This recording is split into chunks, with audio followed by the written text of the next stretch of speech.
आज सकाळी 10-10:30 वाजता एक 4 वर्ष वयाचं नर जातीचं वानर गेट नंबर 4 जवळ अपघातग्रस्त झालं। एका अज्ञात वाहनाने त्याला धडक देऊन जखमी केलेलं होतं। तर मी स्वप्नील जोशी, आमचे प्राणी मित्र सर्पमित्र श्री गणेश अनाथ, फॉरेस्ट रेंजर साखरे साहेब यांनी तात्काळ आम्ही तिथे पोहोचलो। त्या वानराचा रेस्क्यू करून त्याला राहत्याला प्राथमिक उपचार केले।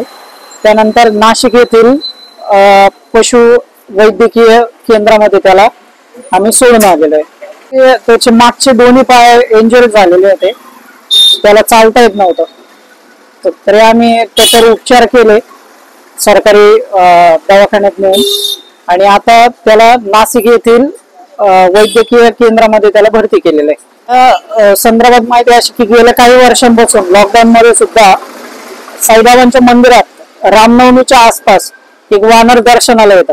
बहुधा तेच असावं दर्शनासाठी आलेलं आहे, कारण मंदिर परिसरातच ते अपघातग्रस्त झालं आणि ते आम्हाला आढळलं, सापडलं। मग त्याच्यावर आम्ही वैद्यकीय उपचार केले।